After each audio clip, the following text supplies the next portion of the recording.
कर्जमाफीच्या मुद्द्यावरून प्रहारचं आंदोलन तात्पुरतं स्थगित। 17 एप्रिलला कोकाटे आणि शेतकरी संघटनांच्या बैठकीत मागण्या मान्य न झाल्यास तीव्र आंदोलन।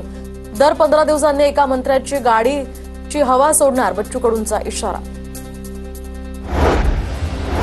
एसटी कर्मचाऱ्यांच्या पगाराचे पैसे अर्थ खातं 1 महिना आधीच एसटी महामंडळाला देणार। उर्वरित पगार मंगळवारी। परिवहन मंत्री प्रताप सरनाईक यांची माहिती। तर एसटी कर्मचाऱ्यांना दर महिन्याला 7 तारखेला पगार, अशी माहिती।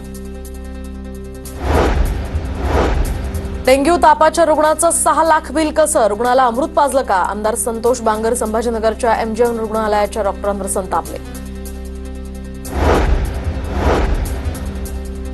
नवी मुंबईमध्ये आमदार मंदा म्हात्रेंच्या घरासमोर बच्चू कडू यांच्या प्रहारचा मशाल मोर्चा। जाहीरनाम्यामध्ये दिलेलं आश्वासन पूर्ण करा, प्रहारची मागणी।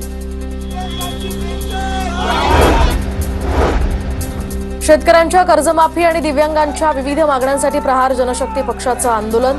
तर याचवेळी शिवसेना आमदार अर्जुन खोतकर यांच्याकडून आंदोलकांशी चर्चा।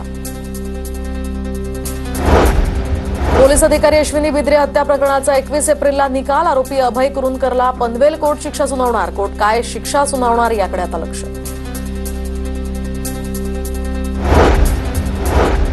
पुण्यामध्ये एमपीएससीच्या विद्यार्थ्यांना आंदोलनादरम्यान पोलिसांनी ताब्यात घेतलं। अहिल्या लायब्ररी समोर एमपीएससी विद्यार्थ्यांचं आंदोलन सुरू होतं। राज्यसेवा परीक्षा पुढे ढकलण्याची विद्यार्थ्यांची मागणी।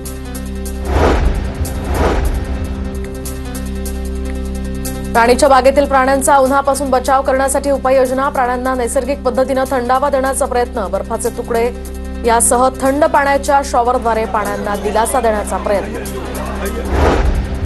अमरावतीच्या नांदगाव खंडेश्वरमध्ये शेतकऱ्यांचं रखरखत्या उन्हात आंदोलन। सकाळच्या वेळेत वीज पुरवठा करण्याची शेतकऱ्यांची मागणी।